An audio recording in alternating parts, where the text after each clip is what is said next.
ஆசீர்வாதம் உங்கள் பாதையில் ஒரு புதிய தொடக்கம். வழி தெரியா உங்கள் வாழ்க்கை தெளிவடைய புதிய பாதை, வாழ்க்கையின் ஒரு புதிய தொடக்கம். ஆண்டவராகிய இயேசு கிறிஸ்துவின் இணையற்ற நாமத்தில் இந்த புதிய தொடர் மூலமாய் ஏஞ்சல் டிவி நேயர் ஒவ்வொருவரையும் சந்திப்பதில் நான் பெருமகிழ்ச்சி அடைகிறேன். Greetings in the matchless name of our Lord Jesus Christ to all the Angel TV viewers to the new program, New Path. சாபத்திலிருந்து விடுதலை பெற்று ஆசீர்வாதத்தை பெற்றுக்கொள்வது எப்படி என்ற தொடரை நாம் பார்த்து வருகிறோம். We are watching in the series how to get blessings from the curses. சாபத்திற்கு பல காரணங்கள் உண்டு. There are many reasons for the curse. அதிலே ஒன்று பாவம். The first one is sin. இரண்டாவது தேவனுடைய கற்பனைகளை மீறுவதனால் உண்டாகிற சாபம். And the second one is curses by transgressing the law of the Lord. ஆபிரகாமை பார்த்து தேவன் சொன்னார். Looking unto Abraham, God said, ஆபிரகாமே, O Abraham, நான் உனக்கு காண்பிக்கும் தேசத்துக்கு போ. go to the nation which I show you. உன் தேசத்தையும் உன் தகப்பன் வீட்டையும் நீ விட்டு நான் காண்பிக்கிற தேசத்துக்கு நீ போ, நான் உன்னை பெரிய ஜாதி ஆக்குவேன் என்ற தேவனாகிய கர்த்தர் ஆபிரகாமுக்கு சொன்னார். Lord God said to Abraham, leave your family, your father's house, and go to the nation which I show you. I will make you a great nation.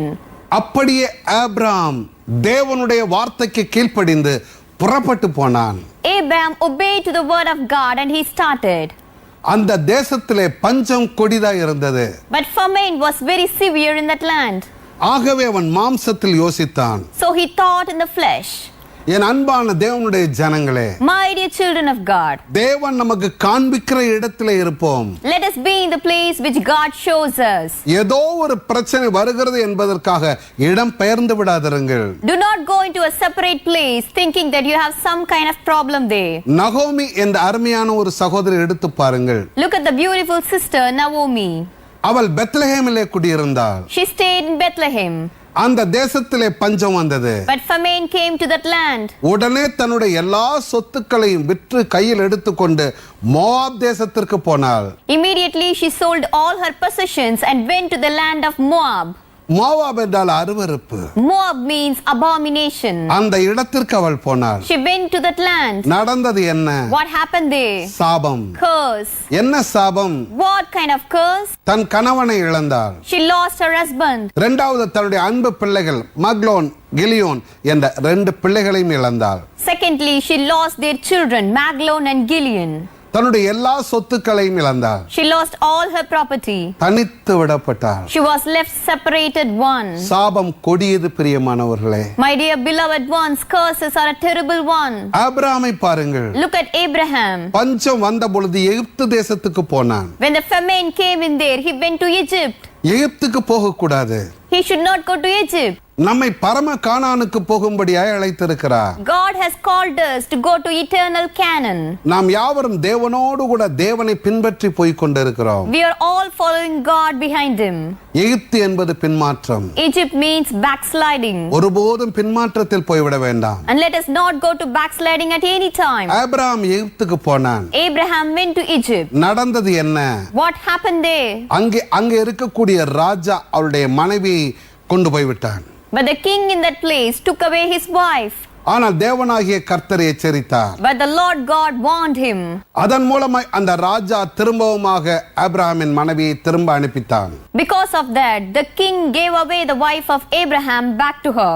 சாராள் மாத்திரம் திரும்ப வரவில்லை. Not only Sarah came back alone, அவளோடு கூட பணிப்பெண்ணாக ஆகாரையும் அழைத்து வந்தார். but she also got Ahar, her maid servant, with her. என்ன நடந்தது? What happened there? சாராளுக்கு குழந்தை இல்லை. Sarah did not get a child. உடனே தன்னுடைய பணிவிடை பெண்ணாகிய ஆகாரை தன்னுடைய கணவனுக்கு கொடுத்தாள். So she gave her maid servant Ahar to her husband. அதன் மூலமாய் பிறந்ததுதான் இஸ்மவேல்.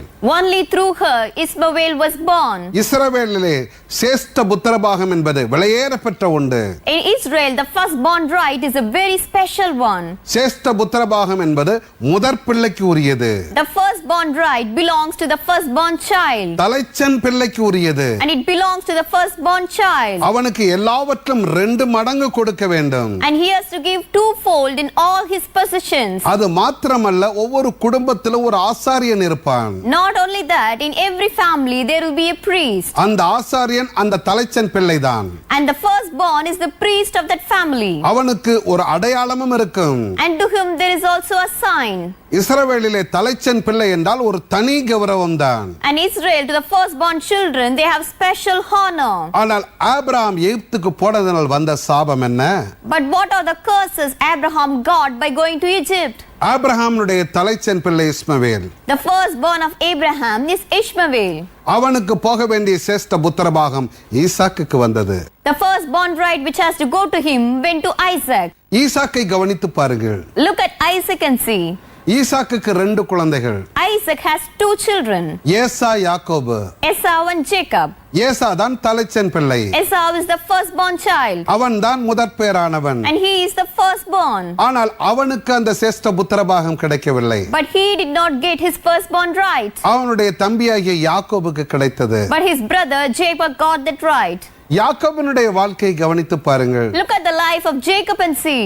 யாக்கோபுக்கு 12 குழந்தைகள். Jacob has 12 children. மூத்த குழந்தையின் பெயர் Ruban. The firstborn child's name is Reuben. ஆனால் சேஷ்ட புத்திரபாகம் ரூபனுக்கு போகவில்லை. But the firstborn right did not go to Reuben. வேதம் அழகாய் சொல்லுகிறது. Bible clearly says. அவருடைய தகப்பனாகிய யாக்கோபு சொல்லுகிறான். His father Jacob says. தன் சேஷ்ட புத்திரனை நோக்கி சொல்லுகிறான். Looking unto his firstborn child he says. தன் தலைச்சன் பிள்ளையை நோக்கி சொல்லுகிறான். Looking unto his firstborn child he says. தண்ணீரை போல தளம்பினவனே. Oh, you're like water which is flowing. நீ மேன்மையடைய மாட்டாய் என்று சொன்னான். And he says you will not be glorified. நடந்தது என்ன? What happened? ரூபனுக்கு போக வேண்டிய சேஷ்ட புத்திரபாகம் யோசேப்புக்கு போனது. The firstborn right which has to go to Reuben went to Joseph. யோசேப்பினுடைய வாழ்க்கையை எடுத்து பாருங்கள். Look at the life of Joseph and see. யோசேப்பினுடைய பிள்ளைகள் Manasseh, Ephraim. The children of Joseph is Manasseh and Ephraim.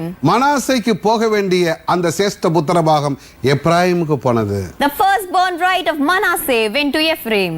Abraham செய்த ஒரு தவறு.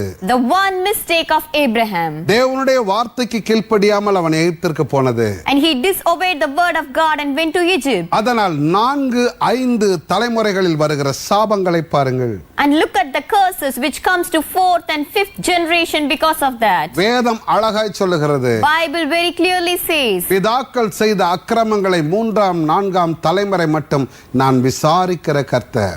I am the God who inquires the iniquities of the father up to 3rd and 4th generation. ஆனால் உங்களுக்கும் எனக்கும் ஒரு நற்செய்தி. But you and I have a good news. இந்த சாபங்கள் இயேசு கிறிஸ்துவினால் முறிக்கப்படுகிறது. These curses are broken by the blood of Jesus. நம் ஆண்டவராகிய இயேசு கிறிஸ்துவினால் சாபங்கள் முறிக்கப்படுகிறது. By our Lord Jesus Christ the curses are broken. இன்றைக்கு நீ விசுவாசித்தால் உன் சாபங்கள் இயேசு கிறிஸ்துவின் Kalvari சிலுவையினால் முறிக்கப்படும். If you believe today, your curses will be broken by the cross of the Lord Jesus Christ. எத்தனை அருமையான ஆசீர்வாதம் பாருங்கள். See what a wonderful gift it is. தாவீதின் வாழ்க்கையை பாருங்கள். Look at the life of David. 2 சாமுவேலின் புத்தகம் 11ஆம் அதிகாரம் அழகாய் சொல்லுகிறது. The book of 2 Samuel chapter 11 clearly says. மறு வருடத்திலே ராஜாக்கள் யுத்தம் பண்ண வேண்டிய காலம் வந்தது. The time has come where the kings has to make war. தாவீது எருசலேமிலே இருந்து விட்டான். But David stayed in Jerusalem. அன்றைக்கு மாலையிலே அவன் ஒப்பரிகையிலே உலாவிக் கொண்டிருந்தான். In that evening time he was roaming in his balcony. ஸ்நானம் பண்ணுகிற ஸ்திரீயை கண்டான். And he saw a woman who was taking bath. அவளை அழைத்து வரச் சொல்லி தகாத விதமாய் உபச்சாரம் பண்ணினான். And he called out the woman and committed adultery with her. அதனால் தேவனாகிய கர்த்தர் சொன்னார். And because of that the Lord God said. பட்டயம் உன் வீட்டை விட்டு விலகாதிருக்கும். Sword will never depart from your house. நடந்த சம்பவங்களை பாருங்கள். And see the incidents which took place. அதன் மூலமாய் பிறந்த அந்த முதற் குழந்தை இறந்து போனது. Because of that the firstborn child was died. இரண்டாவது அப்சலோம் இறந்து போனான். Secondly Absalom was died. மூன்றாவது அம்னோன் இறந்து போனான். And thirdly Ammon was died. நாலாவது அதோனியா இறந்து போனான். And fourthly Adoniah was died. 4 பேர் இறந்து போனார்கள். 4 people were killed. பட்டயம் விலகாதிருந்தது. விடப்படாது. and sword never departed. என் அன்பு சகோதர சகோதரிகளே, My dear brothers and sisters, இஸ்ரவேலை ஆசீர்வதிப்பதே கர்த்தருக்கு பிரியம். it pleases the Lord God to bless Israel. நீங்களும் நானும் இன்றைக்கு ஒரு தீர்மானம் எடுப்போம். And you and I, let us take a decision today. தேவனே, என்னிடத்தில் உள்ள சாபங்களை எடுத்து போடும். Lord God, take away the curses from me. என்னை ஆசீர்வதிக்கப்பட்டவனாய் மாற்றும். Make me as a blessed one. நீங்கள் கெஞ்சுவீர்களே ஆனால், If you plead, இயேசுவின் பிரசன்னம் நம் மத்தியிலே நிரம்பி வழிந்து கொண்டிருக்கிறது. the presence of the Lord Jesus is flowing in our midst. ஒரு முறை நான் ஜெபித்துக் கொண்டிருக்கும் பொழுது தேவனாகிய கர்த்தரின் ஆன்மீக கண்களை திறந்தார். One time when I was praying, Lord God opened my spiritual eyes. அப்பொழுது என் கண்களுக்கு முன்பதாக ஒரு பாத்திரம் தெரிந்தது. At the time, in front of my eyes, I saw one vessel. அந்த பாத்திரம் நிரம்பி வழிகிறதை நான் கண்டேன். And I saw that vessel was overflowing. நீங்கள் தேவ சமூகத்திற்கு வரும் பொழுது When you come into the presence of the Lord, உங்கள் பாத்திரம் நிரம்பி வழியும். your vessel will overflow. இயேசு என்னிடத்திலே சொன்னார், Jesus Christ said to me, என் அன்பு மகனே, my dear son, என் கண்களிலே உனக்கு தயை கிடைத்தது என்று சொன்னார். he said, you have found grace in my sight. தேவனுடைய கண்களிலே எனக்கு தயை கிடைத்தபடியினால் நான் உங்கள் மத்தியிலே நிற்கிறேன். Just because I found grace in his sight, I am standing in your midst. அதே தயையை கர்த்தர் இப்பொழுது உங்களுக்கு கொடுக்க போகிறார். The same grace God is going to give it to you. பயப்படாதிருங்கள். Do not fear, விசுவாசத்தை மாத்திரம் உறுதியாய் பிடித்துக் கொள்ளுங்கள். but firmly hold on to your faith. கர்த்தர் உங்களை ஆசீர்வதிக்க போகிறார். God is going to bless you. சாபம் நீங்கி ஆசீர்வாதம் வரும் பொழுது என்னென்ன விதமான ஆசீர்வாதங்கள் உண்டு என்று ஏராளமாய் இருக்கிறது. And there are many things in the blessings when the curses are removed and the blessings come. ஆனால் ஒரு சிலவற்றை மாத்திரம் நான் உங்கள் மத்தியிலே வைக்கிறேன். But I am going to keep only few things in your midst. ஆதியாகமம் 12ஆம் அதிகாரம் 1வது வசனம் சொல்லுகிறது. Genesis chapter 12 verse 1 says, ஆபிரகாமை பார்த்து சொன்னார், looking unto Abraham he said, உன் தகப்பன் வீட்டை விட்டு, leave your father's house, உன் தேசத்தை விட்டு, leaving your nation, உன் இனத்தை விட்டு, leaving your family, நான் காண்பிக்கிற தேசத்துக்கு போ. go to the place which I show you. நான் உன்னை பெரிய ஜாதியாக்குவேன். I will make you a great nation. உன் பெயரை பெருமைப்படுத்துவேன் என்று சொன்னார். He said, I will make your name great. குறிப்பாக ஒரு ஆசீர்வாதம். A special blessing. உன் பெயரை பெருமைப்படுத்துவேன் என்று சொன்னார். He said, I will make your name famous. நம்முடைய தீர்க்கதரிசி சாது ஐயா அவர்களை நீங்கள் கவனித்து பாருங்கள். And look at our prophet Sadhu Ayya. இன்றைக்கு அவருடைய பெயரை உலகமறிய பெருமைப்படுத்தி இருக்கிறார். Today he has made his name famous one around all the world. காரணம் என்ன? What is the reason? அவருடைய தாழ்மை. And it is his humility. அவர் ரட்சிக்கப்பட்டு வந்ததன் பின்பதாக பல வருடங்களுக்கு முன்பதாக எனக்கு தெரியும். And after his salvation, before many years I know him. மிகுந்த தாழ்மையுள்ளவர். He is a very humble person. எதையும் வெளியே காட்டாதவர். And he will never show anything outside. தேவனுக்கு முன்பதாய் விழுந்து கிடக்கிறவர். He is the one who is prostrated before the Lord always. ஆரம்ப நாட்களில் நான் அறிந்திருக்கிறேன். In the early days I have known him. அதிகமாய் தேவ சமூகத்திலே விழுந்து கிடக்கிறவர். And for many times he will be prostrated in the presence of the Lord. இன்றைக்கு பார்த்து நான் ஆச்சரியப்படுகிறேன். Today I am surprised looking at him. அவருடைய பெயரை உலகம் எத்திசையிலும் பெருமைப்படுத்தி இருக்கிறார். He has made his name famous around all the world. இந்த angel TV உலகம் எத்திசையிலும் பெருமைப்படுத்தி இருக்கிறார். He has made this Angel TV a famous one all around the world. போகும் இடங்களெல்லாம் சொல்லுகிறார்கள், Wherever I go they are saying, Angel டிவினால் நாங்கள் ரட்சிக்கப்பட்டோம். we have been saved by Angel TV. Angel டிவியில் வருகிற நிகழ்ச்சிகள் எங்களுக்கு ஆசீர்வாதமாய் இருக்கிறது The programs coming in the Angel TV are a very blessing for us. என்று ஏராளமான ஜனங்கள் சொல்லுகிறதை நான் பார்க்கிறேன். Likewise, I have seen many people saying like this. இன்றைக்கு இந்த ஏஞ்சல் டிவியை கர்த்தர் பெருமைப்படுத்தி இருக்கிறார். Today God has made this Angel TV a great one. அருமையான தீர்க்கதரிசி சாது ஐயா அவருடைய பெயரையும் பெருமைப்படுத்தி இருக்கிறார். He has also made our prophet dear Sadhu Ayya a famous one. இதை ஒரு பெரிய விருட்சத்தை போல, ஒரு பெரிய மரத்தை போல அவன் பெரிதாக்கி இருக்கிறார். Just like a big tree, he has made it a big one. அதனுடைய நிழலிலே அநேகர் தங்கி இருக்கிறார்கள். Under its shadow many people are staying. அதனுடைய கிளைகளிலே அநேகர் தங்கி இருக்கிறார்கள். And its branches many people are staying. அப்படிப்பட்ட ஒரு ஆசீர்வாதமான ஒரு பாத்திரமாய் வைத்திருக்கிறார். Just like a blessed vessel he has kept it. ஆபிரகாமுக்கு மாத்திரமல்ல, Not only to Abraham. இன்றைக்கு உங்களுக்கும் எனக்கும் ஆமென் நம்முடைய பெயரையும் பெருமைப்படுத்துகிற தேவன். Our God is a God who is going to make our name famous to you and to me. இது ஒரு பெரிய ஆசீர்வாதம். This is a great blessing. என் அன்பான ஊழியக்காரரே, My dear servant of God, என் அன்பான விசுவாசியே, my dear believer, இதை பார்த்து கொண்டு இருக்கிற என் அன்பு நண்பரே, my dear friend who is watching this, ஒருவேளை உங்களுடைய பெயர் அவமானப்பட்டு இருக்கலாம். maybe your name could be ashamed. ஒருவேளை அநேகர் நிந்தையாய் உங்களை குறித்து பேசலாம். Maybe many could speak bad things against you. பயப்படாதிருங்கள். Do not fear உங்கள் கண்ணீரை துடைத்துக் கொள்ளுங்கள். and wipe out your tears. இந்த நாளிலிருந்து கர்த்தர் உங்கள் பெயரை பெருமைப்படுத்த போகிறார். From today onwards, God is going to make your name a great one. இரண்டாவது ஆசீர்வாதத்தை கவனித்து பாருங்கள். Look at the second blessing. ஆதியாகமம் 17 அதிகாரம் 4வது வசனத்தை வாசித்து பாருங்கள். Read Genesis chapter 17 verse 4.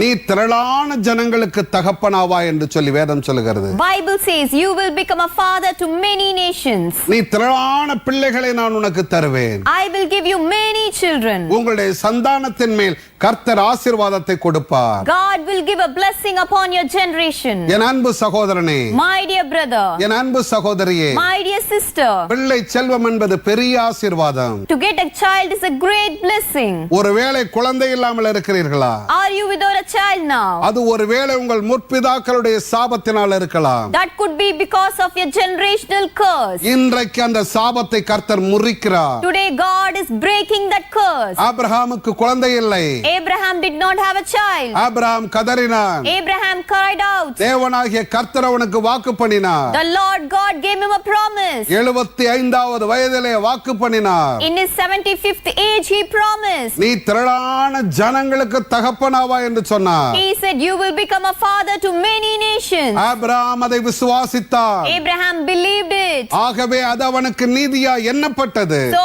that was counted as righteousness to him. 99வது வயதிலே கர்த்தர் அவனுக்கு ஒரு குழந்தையை கொடுத்தார். In his age of 99 God gave him a child. அதற்கு ஈசாக்கு என்று பெயர் வைத்தார். They named him as Isaac. ஈசாக்கு என்றால் நகைப்பு என்று அர்த்தம். Isaac means laugh. தேவன் என்னை மகிழ பண்ணினார். God made me to laugh. தேவன் என்னை நகைக்க பண்ணினார் God made me to laugh. என்று சொல்லி அதற்கு ஈசாக்கு என்ற பெயரை வைத்தார். They said like that and named him as Isaac. எங்களுடைய தேவாலயத்திற்கு குழந்தை இல்லாமல் அநேகர் வந்திருக்கிறார்கள். Many people has come to our church without a child. அதுல 2 சம்பவங்களை மாத்திரம் சொல்லி நாம் ஜெபத்திற்கு கடந்து செல்வோம். I am going to say only 2 incidents about it and then we are going to pray. ஒரு சகோதரி மிகுந்த பாரத்தோடு வந்தார். One lady came with a much burden. ஐயா, எனக்கு குழந்தை இல்லை ஐயா. Sir, I do not have a child. திருமணமாகி பல வருடங்கள் ஆயிற்று. After marriage many years have passed by. எப்படியாவது குழந்தை வேண்டும், அதற்காக ஜெபம் பண்ணுங்கள் என்று வந்தார். And she said please pray that somehow I have to get a child. அவளுக்காய் ஜெபித்தேன். I prayed for her. தேவனாகிய கர்த்தர் அவளுக்கு 3 குழந்தைகளை கொடுத்தார். The Lord God gave her 3 children. இன்றைக்கு அவர்கள் அந்த காரைக்குடியிலிருந்து சென்னைக்கு மாற்றலாகி இங்கு வந்து நன்றாக இருக்கிறார்கள். Today they are shifted from Karaikudi and staying in Chennai very peacefully. அவருடைய குழந்தை ஆசீர்வதிக்கப்பட்டிருக்கிறது. Their children are blessed. இன்னொரு குடும்பம் இருக்கிறது. And there is another family. அது அரசாங்கத்தில் அவர் பணிபுரிந்து கொண்டிருந்தார். He was working in a government. அவரும் அவருடைய துணைவியாரும் இடத்திலே வந்தார்கள். He and his wife came to me. ஐயா, திருமணமாகி பல வருடங்கள் ஆயிற்று. Sir, after marriage many years have passed by. எங்களுக்கு குழந்தை இல்லை என்று கதறினார்கள். They cried out saying we do not have a child. அதற்காக ஜெபித்தோம். And we prayed for that. கர்த்தர் ஒரு குழந்தையை கொடுத்தார். The Lord God gave him a child. ஆனால் கொஞ்ச நாட்கள் ஆனது. But few days passed by. அந்த குழந்தை மரித்து போனது. That child died. கதறி அழுதார்கள். They cried out. நானும் அந்த இடத்திற்கு சென்று மிகவும் துக்கப்பட்டேன். Even I went to that place and I was so sad. அதன் பின்பதாக கர்த்தர் அவர்களை ஆசீர்வதித்தார். After that God blessed them. நாங்கள் ஜெபித்தோம். We prayed for them. அந்த சாபங்கள் முறிக்கப்பட்டது. Those curses were broken. அதன் பின்பதாக 3 குழந்தைகளை கர்த்தர் கொடுத்தார். After that God gave them 3 children. இன்றைக்கு அதே நகரத்திலே ஆசீர்வாதமாய் இருக்கிறார்கள். Today they are staying in the same town as a blessed one. இப்படி ஏராளமான சம்பவங்களை நான் சொல்லிக் கொண்டே போகலாம். Like this I can say many incidents. உங்களுடைய பிள்ளைகளை கர்த்தர் ஆசீர்வதிப்பார். God will bless your children. உன் வாசல்களின் தாழ்பாள்களை கர்த்தர் பலப்படுத்துவார். God will strengthen the doors of your knocks. அதில் உள்ள உன் பிள்ளைகளை ஆசீர்வதிப்பார். He will bless the children which is inside. உன் பிள்ளைகளின் சமாதானம் பெரிதாய் இருக்கும். The peace of your children will be great.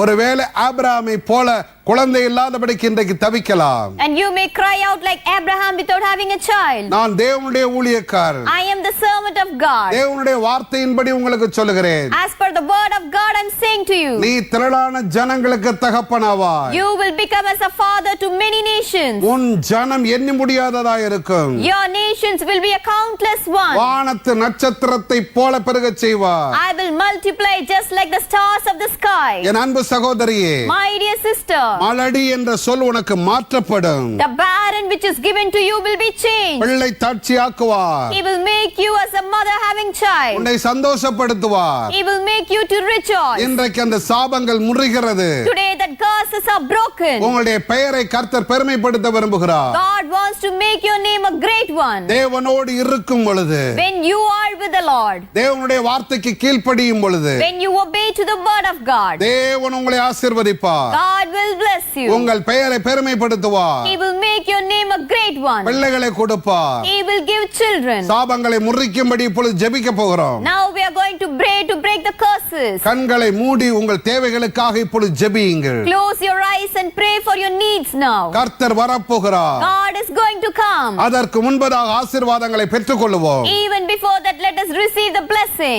இப்பொழுது முழங்கால் படியிடுவோம்.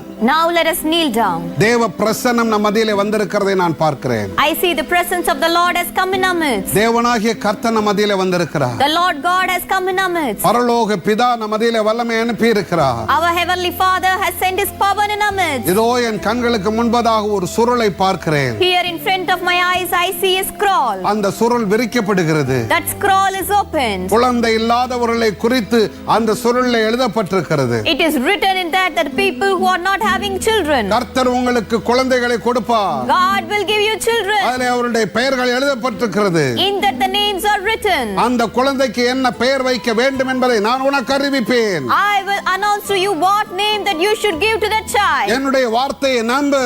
Believe in my word. என்னுடைய வார்த்தையை விசுவாசி. Believe in my word. அப்பொழுது நீ பிழைப்பாய். At that time you will be saved. நான் இல்லாதவைகளை இருக்கிறவைகளை போல அழைக்கிற தேவன் என்று கர்த்தர் சொல்லுகிறார். Lord God says that I am the one who calls the things which just not exist. இதோ தேவ பிரசன்னம் நம் மத்தியிலே வந்திருக்கிறது. Here the presence of the Lord has come in our midst. இயேசு நம் மத்தியிலே வந்திருக்கிறார். Jesus has come in our midst. அவர் உங்களை சாபங்களை முறிக்கிறார். He is breaking your curses. உங்கள் சாபங்கள் முறிக்கப்பட்டு கொண்டிருக்கிறது. Your curses are being broken. குழந்தை இல்லாதவர்களுக்கு இப்பொழுது குழந்தைகளை கர்த்தர் கட்டளையிட்டுக் கொண்டிருக்கிறார். God is commanding the children to the one who does not have children. இதோ நான் தொட்டிகளை பார்க்கிறேன். Here I see the cradles. அந்த தொட்டிகளிலே குழந்தைகளை பார்க்கிறேன். Here I see the children in the cradles. என் அன்பு மகளே, My dear sister, நீ நம்பு. you believe it. இனி நம்பு. You believe it. என் அன்பு மகனே Sampath, My dear son Sampath. Sampath, Sampath. நான் உனக்கு குழந்தையை கொடுப்பேன் என்று கர்த்தர் சொல்லுகிறார். The Lord God says, I will give you a child. Janaki, Janaki. Janaki, Janaki. தேவனாகிய கர்த்தர் சொல்லுகிறார். The Lord God says, நான் உனக்கு குழந்தைகளை கொடுப்பேன். I will give you children. உன் குழந்தைகளை பறந்து காக்கிற பட்சியை போல நான் பாதுகாத்துக் கொள்வேன். I will protect your children just like the bird protects his chicks. இதோ ஆண்டவராய் இயேசு கிறிஸ்துவின் திருக்கரத்தை பார்க்கிறேன். Here I see the hand of the Lord Jesus Christ. அவருடைய இடது கரத்திலே ஒரு நல்ல மலரை பார்க்கிறேன். In his left hand I see a beautiful flower. அது நல்ல வாசனை வீசுகிற ஒரு மலர். That is a flower which will blossom. அது என்ன என்று நான் என் ஆவியிலே கேட்கிறேன். I am asking in my spirit what it is. இயேசு சொல்லுகிறார், Jesus says, நான் அவர்களுக்கு வைத்திருக்கிற பிள்ளைகள் இப்படிப்பட்ட மலர்களைப் போல வாசனை வீசுகிறவர்களாய் இருப்பார்கள். and he says the children which I have kept for them are like the flowers which gives beautiful aroma. தேவன் உங்களை ஆசீர்வதித்துக் கொண்டிருக்கிறார். God is blessing you. கர்த்தருடைய வல்லமை எங்கும் வியாபித்துக் கொண்டிருக்கிறது. The power of the God has spread out everywhere. கர்த்தருடைய பிரசன்னத்துக்காக நன்றி செலுத்துகிறோம் அப்பா. We give thanks for the presence of the Lord. உம்முடைய வல்லமைக்காக நன்றி. Thank you for your power. நீர் மலட்டு கற்பங்களை இப்பொழுது திறக்கிறேன். You are opening the barren wombs. நசரேயனாகிய இயேசு கிறிஸ்துவின் நாமத்தினாலே In the name of the Lord Jesus of Nazareth. கர்ப்பங்களை தடை செய்கிற ஆவியே, The spirit which stops the barren. கர்ப்ப வாசலை விட்டு வெளியே வா என்று கட்டளையிடுகிறேன். I am commanding to come out of the wombs. இயேசு கிறிஸ்துவின் நாமத்தில் அவர்களுக்கு ஆசீர்வாதத்தை வைக்கிறேன் பிதாவே. In the name of the Lord Jesus Christ I am placing the blessing, Father. நீர் கொடுத்திருக்கிற ஆசீர்வாதங்களை அதிகாரத்தை நான் பயன்படுத்துகிறேன். I am using the power, the authority you have given for me. விசுவாசிக்கிறவர்களால் உண்டான அடையாளங்கள் என்று சொன்னீர். You said the signs of the one who believes. lives. ஊழியக்காரர்களுக்கு நீர் கொடுத்திருக்கிற அதிகாரத்தை நான் பயன்படுத்துகிறேன். I am using the authority which you have given to your servants of God. அன்றைக்கு எலியா சொன்னது போல இந்த நாட்களிலே நான் சொல்லுகிறேன். I am saying the thing which Elias said on that day. ஒரு பிராண உற்பத்தி காலத்திற்குள் ஒரு குழந்தையை அணைத்துக் கொண்டிருப்பாய். You will be hugging the child in the ear of the child as to be born. உன் சாபம் மாறுகிறது. Your curses are changed. வியாதியோடு இருக்கிறவர்களுக்காக இப்பொழுது ஜெபிக்கிறேன். I am praying for the one who are sick now. கைகள் நீட்ட மடக்க முடியாதவர்களை இதோ என் கண்களுக்கு முன்பதாய் நான் பார்க்கிறேன். Here I see in front of my eyes who could not stretch out their hands. Arthritis என்ற வியாதியினால் கஷ்டப்படுகிறவர்களை பார்க்கிறேன். I see the people who are troubled with the disease of arthritis. நாசரேயனாகிய இயேசுவின் நாமத்தினால் அந்த வியாதிகள் சரீரங்களை விட்டு வெளியேறுவதாக.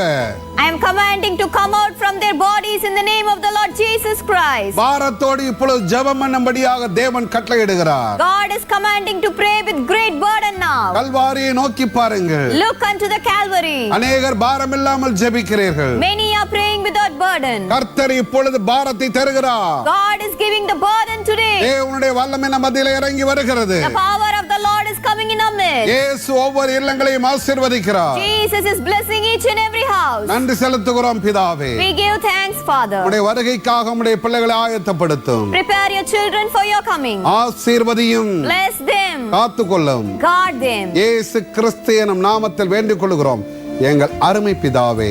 In the name of the Lord Jesus Christ we pray, Father. இந்த நிகழ்ச்சியின் மூலமாய் நீங்கள் நிச்சயமாக ஆசீர்வதிக்கப்பட்டிருக்கிறீர்கள். அற்புதங்களை பெற்றிருக்கிறீர்கள். சமாதானத்தை பெற்றிருக்கிறீர்கள். உங்களோடு நாங்களும் கர்த்தருக்கு நன்றி செலுத்தும்படியாக திரையில் காண்கிற இந்த அலைபேசி எண்ணிற்கு உடனே எங்களோடு தொடர்பு கொள்ளுங்கள். கர்த்தர் உங்களை ஆசீர்வதிப்பார். நாங்கள் உங்களை ஆசீர்வதிக்கிறோம். ஆமென். ஆமென். I believe that you have received miracles, wonders and peace by this program. Please communicate us through the phone calls that you see it on the screen so that we may glorify the Lord with this. May God bless you. Amen and amen.